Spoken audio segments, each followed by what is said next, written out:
Sua palavra. Vamos orar. Senhor Deus Pai Todo-Poderoso, queremos nesse momento te pedir graça para que o Senhor fale ao coração da sua igreja, para que o Senhor, ó Pai, mostre, Senhor, as nossas deficiências, esteja, Senhor, consolando o nosso coração, nos dando esperança e nos ensinando e edificando o seu povo. Senhor, tem misericórdia do seu povo, abençoa, ó Pai, dando, Senhor Deus, ao teu povo homens que sejam fiéis ao Senhor e que estejam fiéis à sua palavra. E que o Senhor esteja capacitando, Senhor, a nós, esses homens, a viver em fidelidade, Senhor, nesse mundo mau, nesse mundo que jaz no pecado. Nos separa dele, Pai, é o que nós pedimos. Separa o teu povo. Não permita que sejamos contaminados, ó Pai, pela imundície, pela sujeira desse mundo. É o que nós pedimos, em nome de Jesus. Amém. Queridos, vamos abrir a palavra do Senhor em Provérbios 14, agora os versos 20 e 21. Eu hoje pretendo desenvolver apenas o verso 20. Mas como eles estão numa estrutura única, vamos dizer assim, estão muito ligados, relacionados, né, um ao outro, vou fazer a leitura do verso 20, verso 21, e depois nós, nos próximos domingos, vamos expor o verso 21. Eu vou ler a partir do verso 9 até o verso 24, que é a subunidade em que nós nos encontramos. Diz assim a palavra do Senhor: os maus inclinam-se perante a face dos bons, e os perversos junto às portas do justo. O pobre é odiado até do vizinho, mas o rico tem muitos amigos. O que despreza o seu vizinho peca, mas o que se compadece dos pobres é feliz. Acaso não erram os que maquinam o mal? Mais amor e fidelidade haverá para os que planejam o bem. Em todo o trabalho aproveito, meras palavras, porém, levam a penura. Aos sábios a riqueza coroa, mas a estultícia dos insensatos não passa de estultícia. Eu gostaria de, antes de iniciarmos o verso 22, como nós sempre fazemos uma recapitulação do verso 29, do verso 19. No verso 19 nós vimos a temática, que é o contraste entre as consequências de um comportamento social entre justos e ímpios, que é a temática desse capítulo. E dentro dessa temática, o verso 19 vai nos dizer que os maus vão se inclinar diante da face dos bons. E o que significa isso? Como nós vimos na semana passada, que o mau comportamento será reprovado e o bom comportamento, ou seja, aquilo que é reto e justo, sempre será reconhecido, ou será reconhecido. Isso significa dizer que o homem santo, justo e reto sempre será exaltado em detrimento do mal, do ímpio. E pela providência divina, como nós vemos esse texto na sua profundidade dizer, pela providência divina, o erro não prevalece sobre aquilo que é justo e bom diante de Deus. E isso será intensificado, esse princípio ele será intensificado de forma absoluta quando o Senhor trouxer a juízo esse mundo. Enquanto isso, nós vamos ver muitas vezes o ímpio prosperando. E para que o justo seja exaltado, dentro dessa perspectiva, o ímpio muitas vezes vai ter que prosperar para que o erro, para que aquilo que é mal, que é ruim, seja claramente evidenciado e a justiça se estabeleça. E na perspectiva do verso 19, haverá um dia em que os perversos serão destruídos na presença dos justos, que também julgarão em Cristo esse mundo. E nós vimos que apesar dos ímpios prevalecerem em certas ocasiões, Deus está governando esse mundo e não abandona seu povo, nem deixa de exercer a justiça em seu devido tempo. E aí nós vimos que nessa perspectiva, Deus põe limite à maldade humana, e quando esse limite é ultrapassado, eles recebem a justa punição dos seus erros. E aí o verso 19 vai sugerir que os retos se assentarão no lugar de julgamento e farão justiça, castigando os culpados por desprezarem a Deus e a sua sabedoria naquele último dia. E mais uma vez nós estamos vendo aqui Provérbios nos lançando para o final de todas as coisas, para a consumação de todas as coisas. E aqui, nesses versos, podemos ver os ímpios sendo julgados por aqueles que eles oprimiram. E nós vimos que, eu volto a repetir, que o verso 19 vai nos mostrar também que mesmo nessa vida, às vezes as pessoas mais são compelidas a prestar respeito involuntário aos bons. Mas como a segunda parte desse verso vai nos mostrar, e os perversos se inclinam junto às portas do justo, o autor sagrado está querendo se referir à justiça final de Deus, em que os justos são finalmente vindicados, enquanto os ímpios são levados a se prostrar diante deles no último julgamento. E aí a gente lembra daquele salmo que foi citado, o primeiro, Salmo 1, no seu penúltimo verso, verso 5, que os ímpios não prevalecerão e literalmente ali ficarão de pé. Ou seja, a ideia de eles se inclinarem na congregação dos justos. E aí nós vemos que Deus governa esse mundo e a sua justiça, mesmo nesse mundo, não é retraída, mas é aplicada no devido tempo, com propósitos redentivos. E é isso que a experiência do sábio em Provérbios vai nos mostrar. Dentro dessa perspectiva, nós temos agora, na continuação da sublimidade, na continuação temática, contraste das consequências de um comportamento social entre justos e ímpios. Nós temos o verso 20, o pobre é odiado até do vizinho, mas o rico tem muitos amigos. Então, ainda contrastando esses comportamentos sociais entre o justo e o ímpio, nós temos aí nesses dois versos, o verso 20 e o verso 21, uma revelação de uma dura realidade acerca da natureza humana. Aqui nós estamos vendo o contraste do empobrecimento social do pobre com os benefícios sociais do rico, que vai mostrar dois comportamentos diante dessas situações. Um comportamento que representa o comportamento do homem que teme ao Senhor, e um comportamento que é completamente oposto. É interessante nós percebermos o que essa palavra vizinho significa. Vizinho aqui, que foi traduzido, significa próximo, amigo, um companheiro. É o mesmo sentido do resumo dos 10 mandamentos. Amar a Deus, amar ao próximo, ao vizinho. É a mesma palavra aqui. E a expressão que nós temos aqui, na sua segunda parte do verso 20, mas o rico tem muitos amigos. Amigo aqui é uma expressão que tem um significado de alguém que ama. A ideia é que o rico tem muitos que o amam, indicando um desejo intenso desses que amam o rico de se ligarem a ele. E são muitos, infelizmente, que agem dessa forma.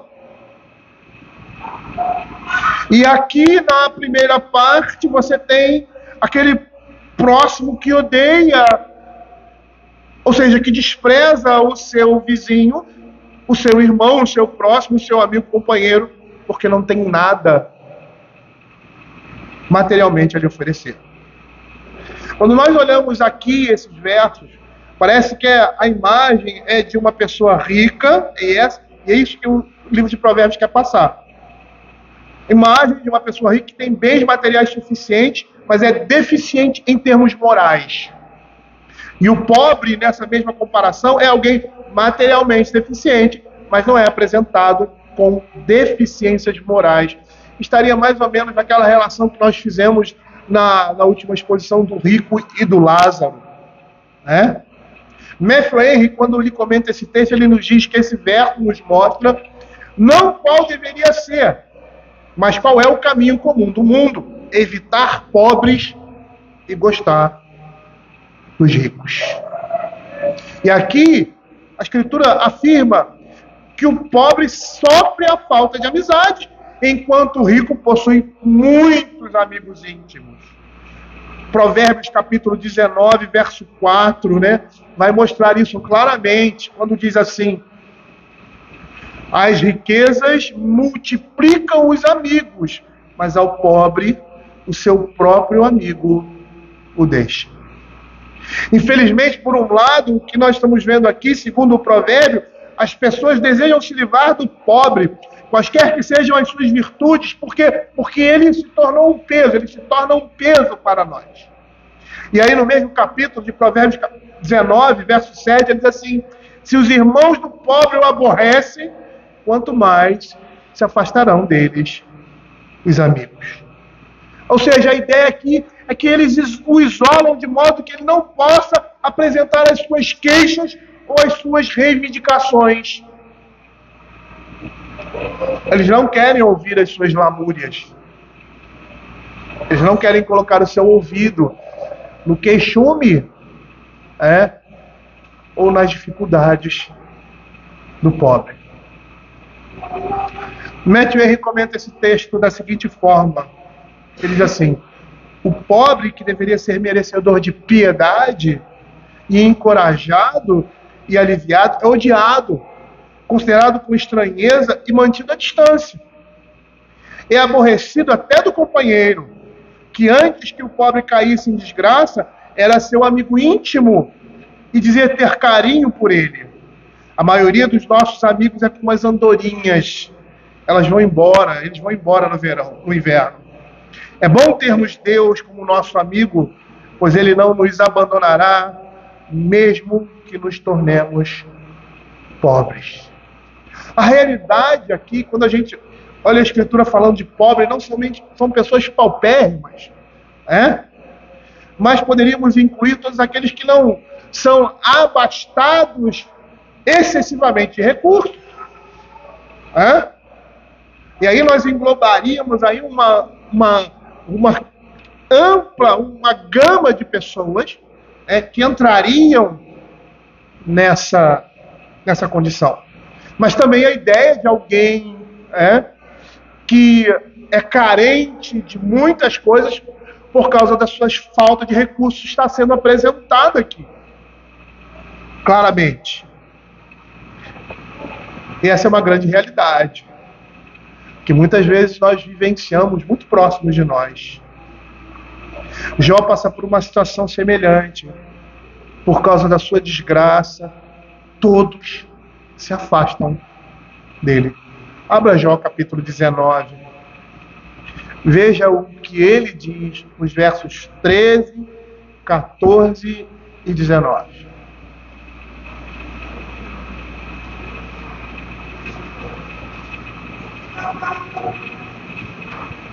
Diz assim a palavra do Senhor: Pois longe de mim a meus irmãos, e os que me conhecem como estranhos se apartam de mim. Os meus parentes me desamparam, e os meus conhecidos se esquecem de mim. Todos os versos 19, todos os meus inimigos íntimos me abominam, todos os meus amigos íntimos, me abominam, e até os que eu amava se tornaram contra mim. Jó viveu essa situação. Jó é um homem muito rico, muito abastado, e se você for ver no decorrer do texto, até os seus empregados que ainda serviam desprezavam. E muitas vezes nós vemos isso muito próximo de nós. Pessoas que nos abandonam por causa de dificuldades ou situações que nós estamos vivendo. Seja essa penúria financeira ou até mesmo dificuldades na área de saúde. Na saúde, as pessoas nos abandonam, não andam mais conosco. Não querem ser instrumento de Deus para nos auxiliar. Mas perceba aqui o texto, que por outro lado, esses mesmos que rejeitam o pobre, desejam ficar com o rico, qualquer que sejam os seus defeitos. E eu sei, como vocês também já podem ter visto, eu como já vi, pessoas bajulando outras pessoas, porque são abastadas. E o pior, às vezes, você vê isso entre irmãos. E o que é pior ainda, quando essa bajulação está relacionada a pessoas ímpias. A pessoas que não têm um mínimo de condição moral de andar do nosso lado, mas que por nós são exaltadas, por nós são consideradas. Não que você deva desconsiderar uma pessoa assim. O respeito que nós devemos ter pelo ser humano, a consideração pelo ser humano, independe da sua condição. É um ser humano. Pode ser o pior ser humano que existe, moralmente falando. Mas a consideração, o respeito deve ser dado a qualquer pessoa. Mas nós não estamos falando disso. Não é isso que o texto está dizendo. O texto está dizendo que nós estamos bajulando, queremos nos aproximar dessas pessoas, exaltamos essas pessoas, quando moralmente elas são desprezíveis, somente porque são pessoas que têm condição. E por que age assim? Porque o rico pode dar alguma coisa sem exigir nada em troca. Matthew Henry diz assim: todos cortejarão aqueles para os quais o mundo sorri. Ainda que não fosse por isso, seriam indignos. Os amigos dos ricos são muitos, são amigos de suas riquezas, esperando obter alguma coisa delas. Há pouca amizade no mundo, exceto a que é governada por interesses próprios. E isto não é amizade verdadeira, nem aquilo com que um homem sábio e santo, acrescento eu, se valorizará, ou em quem depositará alguma confiança. E o fundamento é esse. O fundamento é esse, é colocar a confiança, aqueles que agem assim colocam a confiança nas coisas, nos bens materiais. E à luz desse lado sombrio da natureza humana cobiçosa, o provérbio vai advertir o jovem acerca dessas duas condições. A condição de pobre, que é odiado por todos, e a condição do rico, que é amado pelo tipo errado de pessoa. Bruce Waltke, quando comenta esse texto, ele diz que esse provérbio se refere à natureza humana não redimida, que busca segurança no plano horizontal em vez de Deus. Ou seja, isso não pode ser um comportamento do crente, do sábio, do justo, do prudente, porque demonstra uma natureza não redimida, demonstra um homem que busca a segurança em coisas materiais e não no Senhor, que confia em homens e não em Deus. E nós temos alguns textos que mostram isso em Provérbios. Que por trás desse comportamento há uma busca do favor humano e um desprezo pelo Senhor. Abra Provérbios capítulo 18, versos 10 e 11. Veja o contraste do justo. Torre forte é o nome do Senhor, a qual o justo se acolhe e está seguro. A segurança de um homem justo está no Senhor. Não está em coisas materiais. E muitas vezes, quando a nossa segurança não está no Senhor, nós tentamos nos segurar, agimos estrategicamente, de forma que nos sintamos seguros. E esse tipo de comportamento é uma estratégia para nos sentir seguros. É isso que está por trás dessa cobiça no nosso coração. O verso 11, os bens do rico eles são cidade forte, e segundo imagina, uma alta muralha. Esse que busca o favor do rico, por meio dessa, vamos dizer assim, dessa amizade, ou por meio dessa falsa amizade, vamos dizer assim, falsa amizade, imagina que aquilo que ele tem, ou seja, a sua riqueza, é como uma alta muralha, o protege, o guarda. Como nós vemos que isso é tão falacioso, né?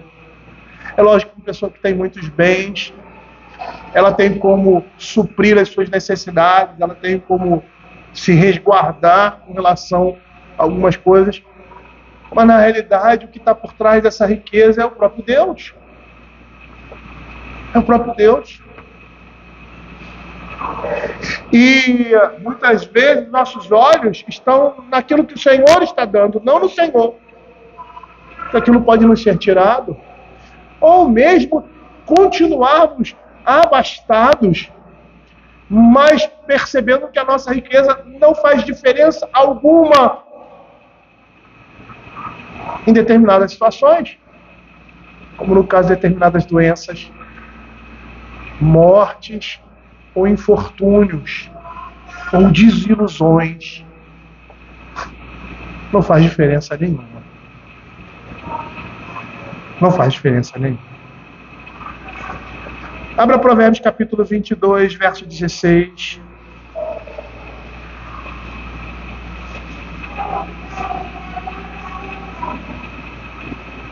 Perceba como esse comportamento de buscar conforto, favor, nos bens materiais, naquilo que esses bens representam, é uma grande falácia, um grande engano.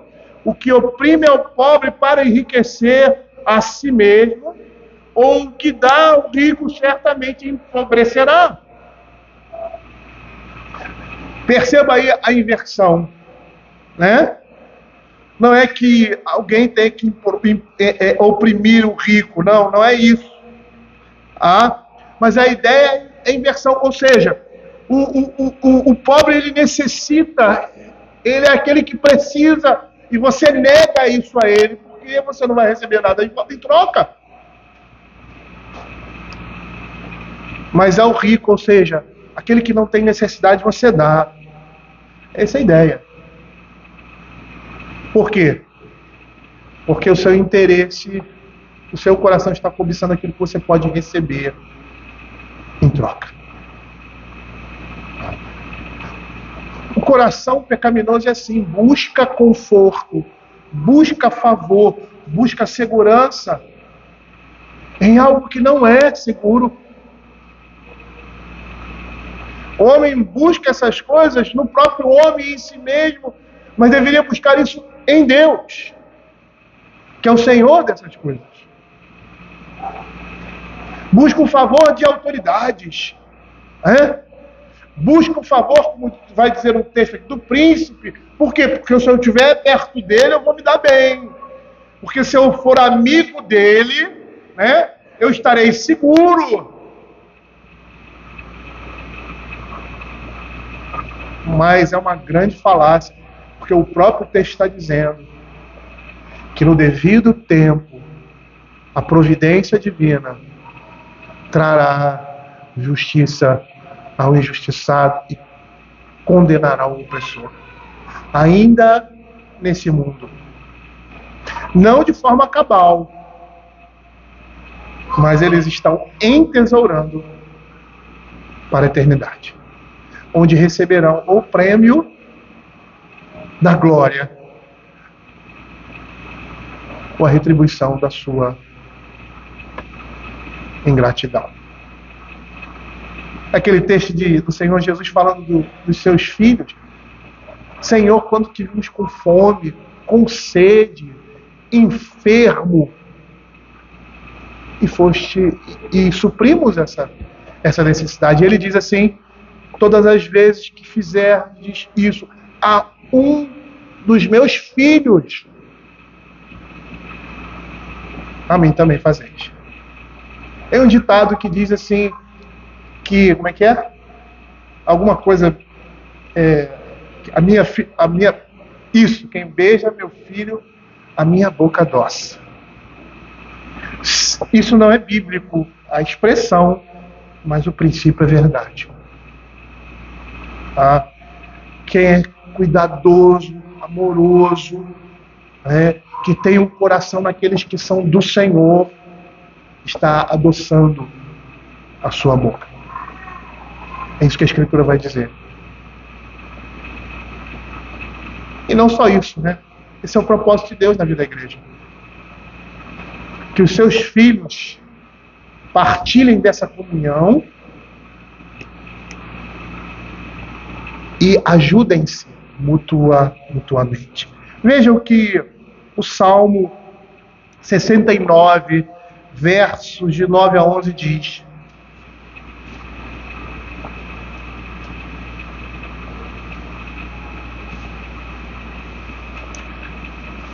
somente vaidade são os homens plebeus. Falsidade, Salmo 62, não? 9 a 11? 62, 9 a 11? Eu disse o quê? Desculpa. 62, 9 a 11. Somente vaidade são os homens plebeus, falsidade os de fina estirpe. Pesado em balança, eles juntos são mais leves que a vaidade. Não confieis naquilo que extorquis, nem vos vanglorieis na rapina. Se as vossas riquezas prosperam, não ponhais nelas o coração. Uma vez falou Deus, 2 vezes ouvi isto, que o poder pertence a Deus. Veja que não confieis nas vossas riquezas. E quando eu olho esse texto aqui, o poder pertence ao Senhor, né? Eu me lembro de Lucas capítulo 12, nos versos, acho que 12 a 20, o verso 20, mais precisamente, quando ele diz assim para um homem que, na realidade, aquilo era uma parábola de um jovem que quer que o Senhor se torne juiz entre ele e seu irmão. E ele diz, olha, eu fui lesado na partilha de bens, e o texto da Escritura não diz se ele está certo ou se ele está errado. Nós sabemos que na cultura judaica, o primogênito recebia a maior parte da herança. Não sei se esse é o contexto aqui. A Escritura também não deixa isso claro. E aí poderíamos levantar várias possibilidades, de ele estar pleiteando algo justo ou não. E independente de estar pleiteando algo justo ou não, o coração dele é mau. Porque a intenção do seu coração demonstra que ele está com um coração naquilo que é material, em detrimento daquilo que é eterno. Por isso o Senhor Jesus propôs aquela parábola e diz, louco, esta noite pedirão a tua alma. Você está preocupado com isso? Existe coisa muito mais importante que você tem deixado de lado e que vai levar toda a sua existência, toda a sua eternidade. E você tem desprezado isso.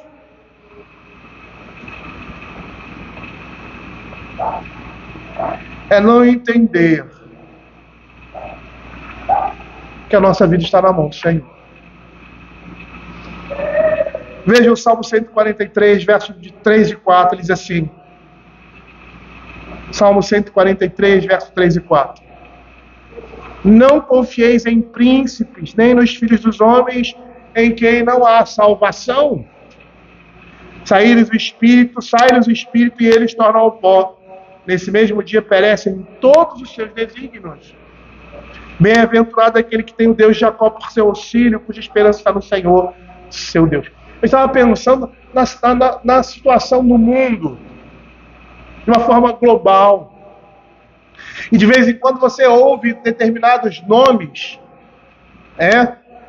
que representam pessoas que estão se alinhando globalmente para que um determinado comportamento, reinado se estabeleça no mundo. Um deles é George Soros. E eu fico pensando assim, esses caras acham que não vão morrer? Eles fazem planos e criam estratégias como se fossem viver eternamente. Onde está Fidel Castro? Hitler? E eu poderia citar muitos outros homens que empreenderam um grande projeto de domínio, de poder ou de riqueza em detrimento de outras pessoas. E hoje estão no túmulo, melhor, estão no inferno. Melhor, não é o inferno. Eles não estão no inferno agora.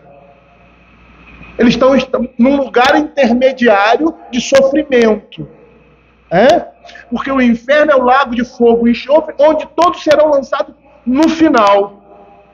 Mas agora, segundo a Escritura, eles estão sofrendo, como no caso de Lázaro. Lázaro não, do rico.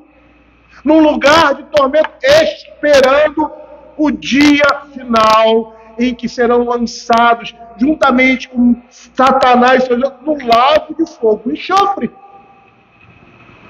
Como da mesma forma os crentes a estarem na presença de Deus, eles não estão gozando dessa presença como irão gozar no final de todas as coisas, com corpos ressurretos.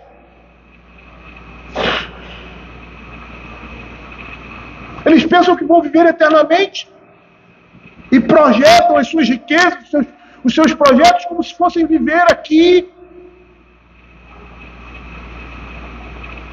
E muitos se aliam a essas pessoas, não confiem em príncipes, se aliam a pessoas que estão no poder, porque têm poder, mas andam de forma injusta e ímpia, e cometem vileza e pecado, furtando, roubando ou tirando daqueles que por direito deveriam ter alguma coisa.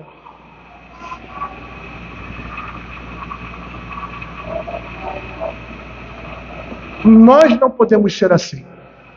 Nós não podemos viver nesse mundo como se a nossa existência fosse eterna aqui.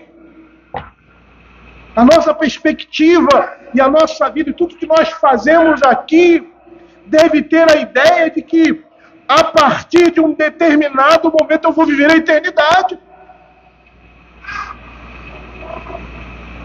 E lançar sementes para essa eternidade.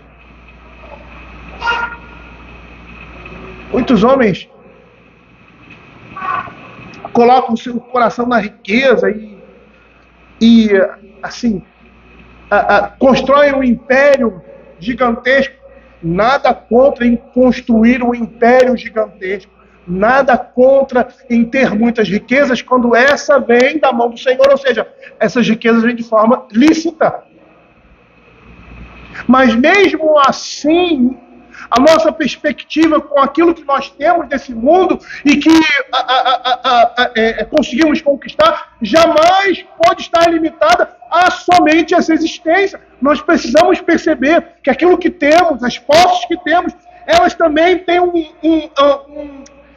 valor eterno, ou seja, eu preciso usar essas coisas de tal forma que haja continuidade na eternidade. Por isso o Senhor Jesus vai dizer, não acumuleis tesouros na terra, acumulai tesouro no céu. Por isso que a Escritura vai dizer que quando tivermos alguns bens, nós devemos usar esses bens de forma santa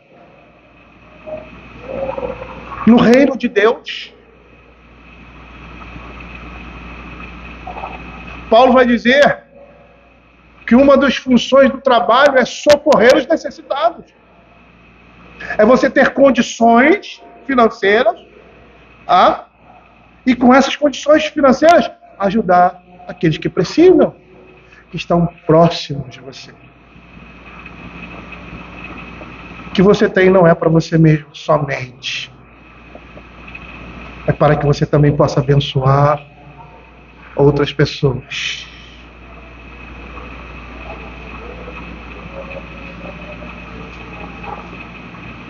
Não confieis em príncipes, nem nos filhos dos homens. E por mais que esses homens, a palavra me fugiu, mas momentaneamente tenham poder sobre autoridade sobre outras pessoas, poder sobre essas nesse mundo, né? Nesse mundo, não é se juntando a eles de forma vil que estaremos seguros. Muito menos aqueles que são pecadores e desonestos. É nos sustentando no Senhor. É nele, Ele é o nosso sustento. Ele é a nossa torre forte. Não um homem ou nada que esse mundo possa proporcionar para nós. O provérbio seguinte: o que despreza seu vizinho peca, que adverte desse lado sombrio da nossa natureza, pressupõe com essas palavras que a redenção desse estado natural é possível, uma vez que ele está caracterizando como pecado. Então há redenção para isso. Nós conhecemos essa redenção. Além disso, abra aí Provérbios 18, 24.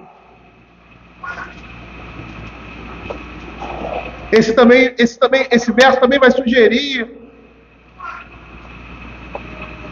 algumas exceções ao contrastar amigos que aparecem em tempo de prosperidades com amigos que se mostram mais chegados do que irmãos. O homem que tem muitos amigos sai perdendo, mas há amigo mais chegado que um irmão. Amizades verdadeiras, amizades profundas, que independente da sua situação ou condição, ele está ali com você, ele vai auxiliá-lo, ele estará presente na sua necessidade. E nós temos muitos exemplos da Escritura de amizades sinceras. E eu gostaria que você abrisse Ruth, capítulo 1, dos versos 14, 21 e 22.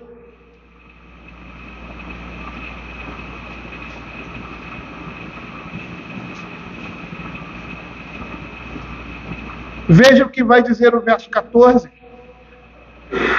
Então de novo choraram em voz alta. Orfa, com um beijo, se despediu de sua sogra, porém Ruth se apegou a ela. Verso 21 e 22. Ruth, capítulo 1. Ditosa eu parti, porém o Senhor me fez voltar pobre. Por que, pois, me chamarias, Noemi, visto que o Senhor se manifestou contra mim e o Todo-Poderoso me tem afligido? Assim voltou Noemi da terra de Moabe com Ruth, sua nora moabita, e chegaram a Belém no princípio da cega. Perceba a situação aqui, você tem duas mulheres que são noras, né, de Noemi, e aqui eu não vou traçar a história como toda, a história é belíssima, e essas duas, elas amavam a sua sogra, elas tinham amizade por ela, só que ela chega numa situação de penúria. Ela diz que chegou ali e ela veio fugir da fome de Israel, e ela chega ali com uma certa condição, chega no mundo gentio, uma certa condição, o seu marido, os seus dois filhos morrem, ela fica desamparada, torna-se pobre, né? E olha para aquelas as duas mulheres, as suas noras, e diz assim: olha, vão embora, vocês vão viver a vida de vocês, porque daqui não sai mais nada. A atitude de Noemi foi uma atitude justa. Aquelas mulheres eram mulheres novas, poderiam ter um novo casamento, poderiam ter uma vida melhor do que aquela que elas estavam tendo agora como viúvas. E a gente sabe todo o contexto, né, da mulher viúva, desamparada, ali naquela época. E Orfa não faz nada de errado, ela não cometeu nenhum pecado aqui. Ela se despede da sua sogra com choros e volta para sua terra Não vou levar nem em consideração a questão da fé, né? Mas a Escritura diz que Ruth se apega a ela. É a atitude de Ruth, é a atitude de alguém que se apega, que tem um coração no outro. É por isso que muitas vezes esse texto é usado para o texto de Ruth, para o casamento. Aonde fores irei, o teu Deus será o meu Deus. Por quê? Porque no casamento há uma amizade intrínseca, há um relacionamento profundo entre um homem e uma mulher. E o que sustenta, o que vai sustentar uma relação como essa, um casamento, é a amizade. É a união que se faz entre um homem e uma mulher por meio desse relacionamento de intimidade. E é esse relacionamento que nós temos aqui. A amizade sincera, o amor sincero entre uma nora e sua sogra. O coração dela se apega a ela. É interessante que essa expressão, essa palavra usada aqui, amigo, literalmente é aquele que ama, o amante. E era usado para essa expressão era usada diferente principalmente no grego, da palavra fraterno e outras palavras, que especificavam amores específicos. Era para demonstrar um sentimento de profundo amor, de profunda consideração entre qualquer pessoa, independente da sua relação com ela, seja amigo, seja um irmão, seja um marido, seria uma palavra geral para demonstrar um sentimento de profunda amizade entre duas pessoas. É um sentimento que vai além. Que vai além. Foi isso que Ruth fez, ela foi além. E são poucos assim, né? E é interessante, eu gostaria de pontuar isso aqui. Nós cristãos temos que ser assim com os nossos irmãos. Nós temos que ir além. Por mais que não tenhamos intimidade com todos, nós não temos. É impossível ter aquela intimidade. O Senhor Jesus, ele tinha 12 discípulos, de um grupo grande de discípulos. Desses 12 discípulos, ele tinha 3 amigos mais próximos. Desses 3 amigos mais próximos, ele tinha um amigo que era mais próximo ainda. João. Classificado como discípulo amado. Mas independente de não termos intimidade com os nossos irmãos,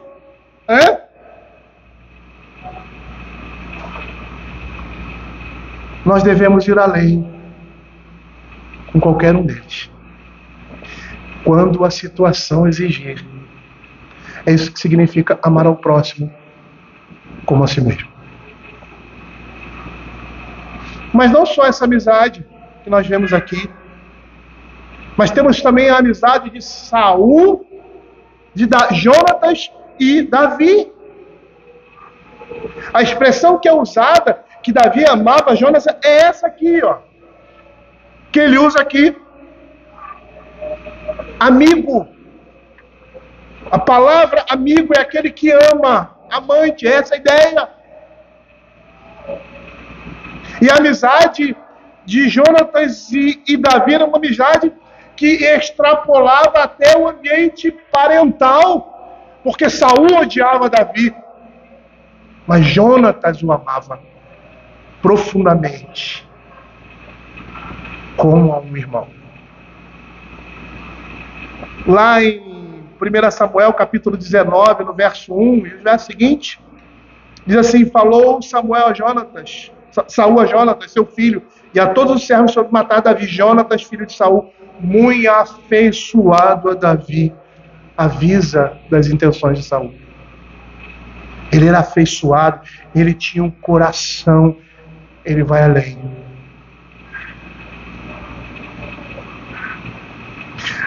Na Escritura nós vemos Tiago advertindo sobre esse tipo de comportamento que está sendo reprovado aqui em Provérbios. Abra Tiago capítulo 2, verso de 1 a 4.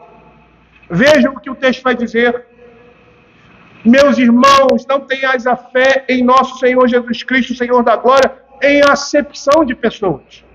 Se, portanto, entrar na vossa sinagoga um homem com anéis de ouro nos dedos, em trajos de luxo, e entrar também algum pobre andrajoso, ou seja, alguém mal vestido, e tratardes com deferência os que têm os trajes de luxo, e disserdes, tu assenta-te aqui em lugar de honra, e disserdes ao pobre, tu fica ali em pé, ou assenta-te aqui abaixo do estrado dos meus pés, não fizeste distinção entre vós mesmos, e não vos tornaste juízos, tomados de perversos pensamentos. Quando nós agimos assim, estamos olhando para o que aquela pessoa tem, no contexto aqui, para o esplendor do anel, e não para a glória de Deus. E ao invés de honrarmos a Cristo, estamos honrando com deferência um homem rico e desprezando um pobre. E ao invés de aceitarmos uma pessoa tomando por base a sua fé, estamos mostrando favoritismo baseado em aparências e posições. E se nós formos ver, a Escritura vai dizer que Deus é aquele que cuida do pobre e supre as necessidades do pobre. Se você é interesseiro, olhe para quem está atrás do pobre, que ele é riquíssimo, e vá em busca dele. Tiago aqui, ele caracteriza esses que agem dessa forma com aqueles que têm pensamentos perversos. Certo comentarista disse que os que fazem no mundo o seu Deus idolatram aqueles que têm muitos bens e buscam o seu favor, como se na verdade fossem os favoritos do céu.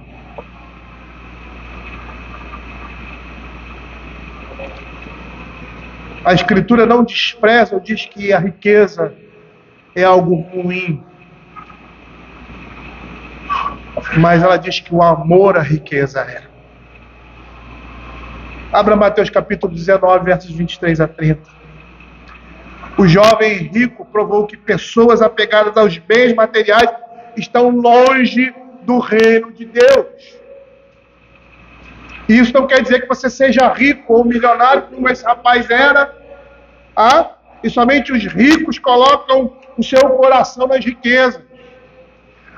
Notoriamente, isso é mais fácil de se ver. Mas isso não é uma característica de pessoas abastadas, é uma característica da natureza humana pecaminosa e depravada.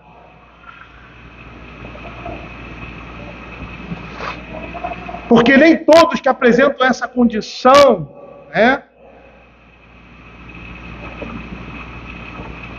têm esse mesmo comportamento. Porque aqueles que sabem que o seu tesouro está nos céus e não nesse mundo, o coração dele não está naquilo que ele tem, mas no Senhor. Veja aqui. Então Jesus, olhando ao redor de seus discípulos, quão dificilmente entrarão no reino de Deus os que têm riquezas.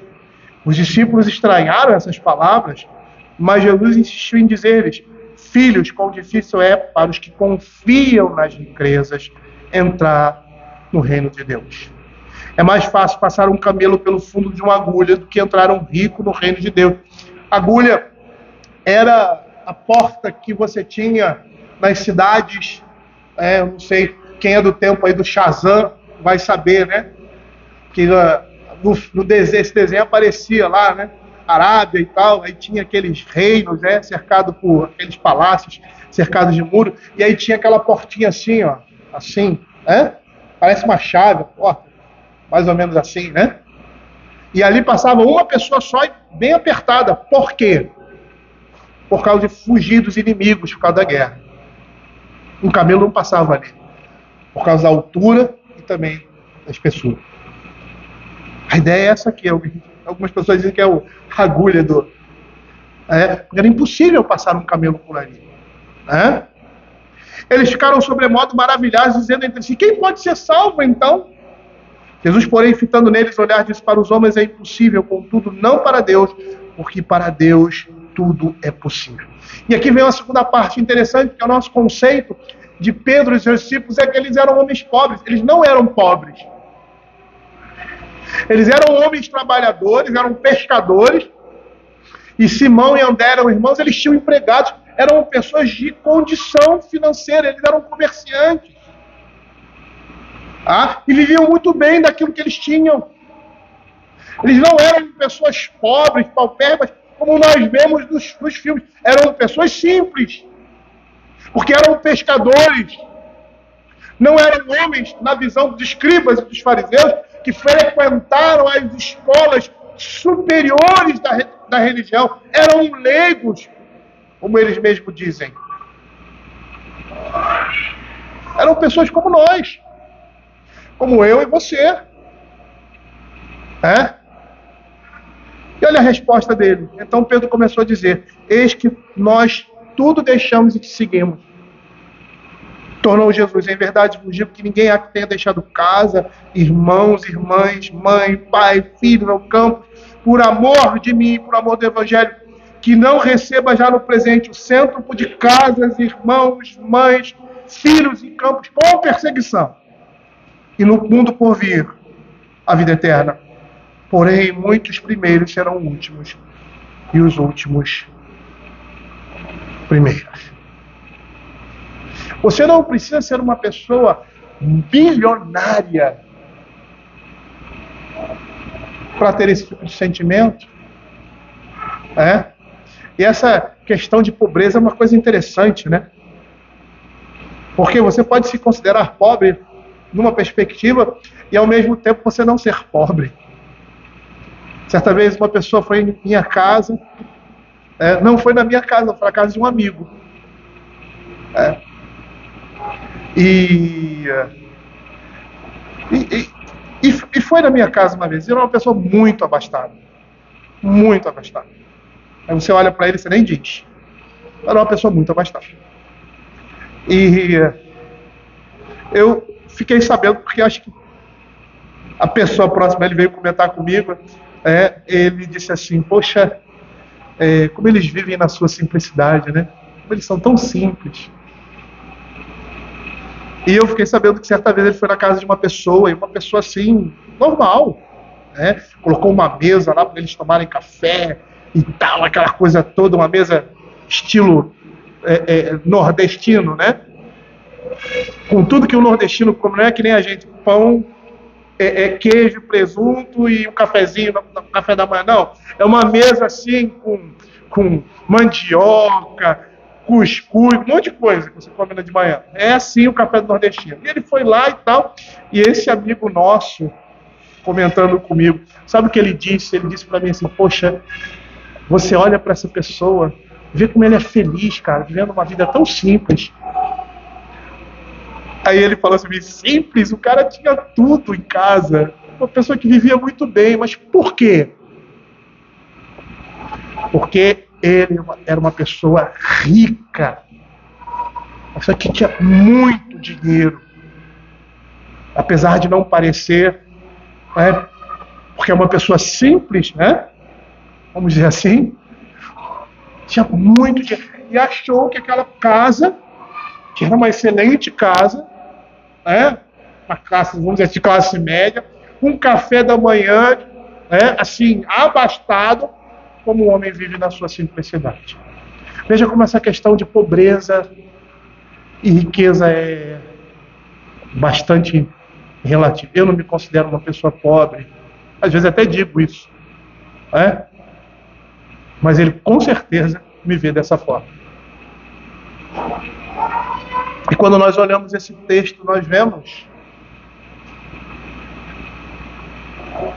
e não quero me adiantar, mas nós vemos que todos nós podemos estar nessa situação. Todos nós podemos vivenciar tanto uma quanto outra realidade. E se não guardarmos o nosso coração, colocarmos a nossa confiança naquilo que realmente nós devemos colocar, que é no Senhor, nós estaremos assim. Certo comentarista, olhando o texto de uma forma, capítulo 14, de uma forma geral, ele sugere que por meio da sua relação sintática, da relação sintática do texto, rítmica rítmica e paradigmática com o seu contexto imediato, ou seja, dos versos 19 ao verso 21, né? E aí focando o verso 20, e com o seu contexto mais amplo, do verso 14 ao verso 22, o verso 20 tem por objetivo estimular a reflexão acerca da maneira como se deve proceder com aqueles que de algum modo parecem inferiores ou comuns, ou seja, peculiares. E eu gostaria de encerrar essa nossa exposição chamando a atenção dos irmãos para que vocês percebam que esse comportamento é um comportamento contrastante entre o justo e o ímpio. Ou seja, o ímpio é aquele que quer ser amigo do rico por puro interesse e se evade do pobre, se evade daquele próximo, daquele irmão, daquele amigo próximo, por causa da sua condição naquele momento. Que adulam e são simpáticos com pessoas por causa da sua condição social e desprezam e tratam com desdém aqueles que são menos favorecidos.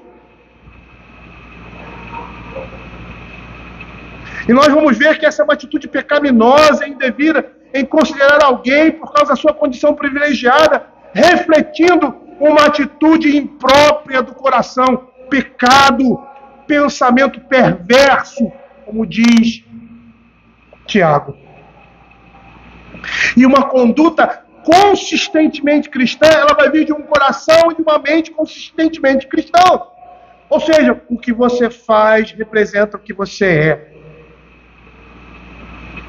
E por isso nós temos que ter muito cuidado. Por Tiago, lá no capítulo 3, verso 11 e 12, ele vai dizer assim: olha, cuidado, fonte de água salgada não pode produzir água doce. Figueira não pode produzir outro tipo de fruto.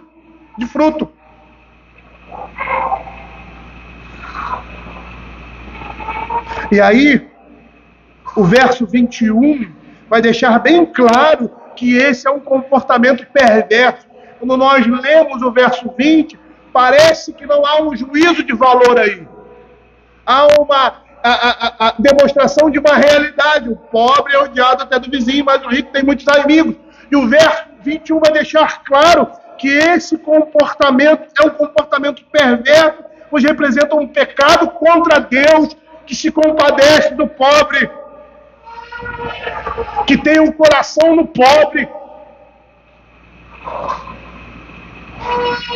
e contra o próximo, que deveria ser alvo da nossa piedade. Eu vou dizer uma coisa para você que foi muito mal entendida e ainda é muito mal entendida no nosso meio. A essência da fé cristã é a pobreza. Guarde isso. A essência da fé cristã é a pobreza. Porque, por mais abastado e suprido que o homem seja, ele sabe que tudo isso vem de Deus e não de nós. Somos chamados de pobres de espírito. Por quê? Porque a palavra pobre de espírito ou humilde de espírito mostra alguém que tem necessidade de tudo, que não pode suprir as suas necessidades, no caso aqui espirituais, e necessita de alguém rico para fazer isso. E por mais que tenhamos bens, como diz Paulo, que a nossa atitude nesse mundo, mesmo tendo tudo, é viver como se não tivéssemos nada.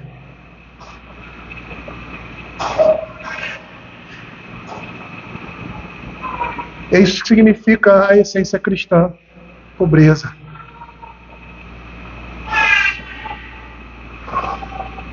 Sabermos que não temos nada, como diz Paulo lá em 1 Timóteo capítulo 6, verso 7, porque nada temos trazido para o mundo, nem coisa alguma podemos levar dele. Eu me lembro de um filme que tinha algum tempo atrás, Magnum, tem até hoje em dia, né? Com Tom Selleck. E ele vivia na casa de um amigo que ele era milionário, esse amigo era milionário. E ele era um duro, mas era um detetive, e um bom detetive. Então ele usava o carro dele, usava a casa dele, e tinha um mordomo lá que parecia ser o dono da casa. No início do filme, quando a chamada, ele mandava os cachorros em cima dele, ficavam ali num conflito os dois. Esse mordomo parecia o dono da casa, mas não era o dono da casa. Ele tinha acesso a todos os bens, e era ele que era o instrumento entre o amigo, que era rico, e o Magnum. E tudo que ele precisava, a maneira que ele vivia, quem servia era o mordomo. Nós somos esses mordomos na vida cristã. Estamos usufruindo de riquezas e coisas que não são nossas. Estamos tomando conta de determinados bens materiais que não são nossos. E por mais que usufruamos deles, nós precisamos entender que somos mordomos. Por isso a essência do cristianismo é a pobreza. Porque nós não temos, como diz Paulo em 1 Timóteo capítulo 6, verso 7, porque nada temos trazido para o mundo, nem coisa alguma poderemos levar dele. Na Idade Média, eles entenderam esse princípio, mas de forma errada. Então eles deveriam ser pessoas sem condição financeira nenhuma. Não é isso. Não é isso. Porque nós vamos perceber que muitas vezes a riqueza é um dom de Deus. E ela é dada por Ele. Para muitos, como bênção. Para alguns, como maldição. Mas a riqueza em si é boa. Ou melhor dizendo, ela não é boa nem ruim. Paulo vai dizer, porque nada temos trazido para o mundo, nem coisa alguma podemos levar dele. Existe um dito, eu não sei se foi Alexandre o Grande que disse isso, porque foi um grande conquistador.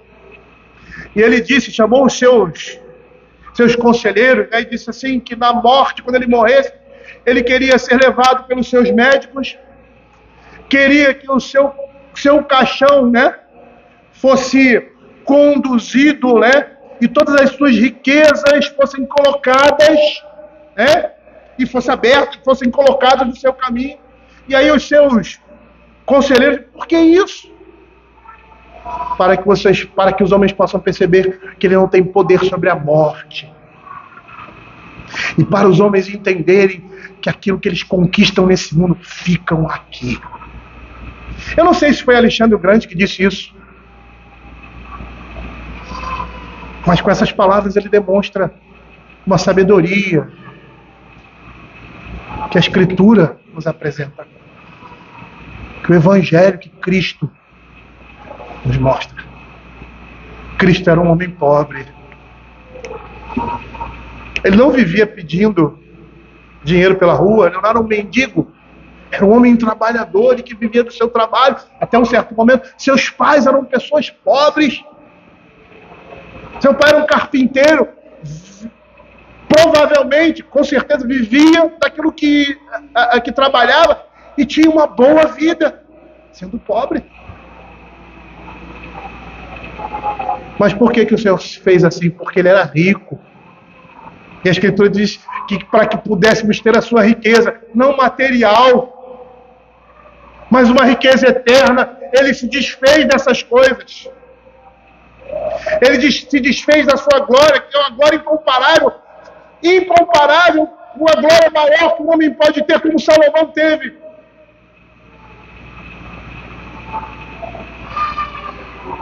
Se nós não entendermos isso, queridos, nós não vamos entender nada do Evangelho. Porque os que assim procedem, como diz o verso 20, mostram a raiz de todos os males em seu coração, que é o amor ao dinheiro, o amor aos bens materiais. E essas coisas, como diz o apóstolo Paulo, desviam da fé e atormentam, trazendo muitas dores. Eu já vi famílias sendo destruídas por causa disso. Traição, marido e mulher, filho com pai, pai com filho. por causa do amor ao dinheiro.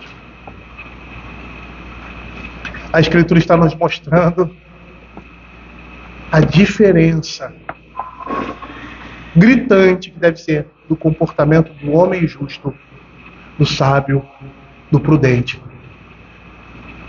com o comportamento dos homens ímpios, maus, insensatos.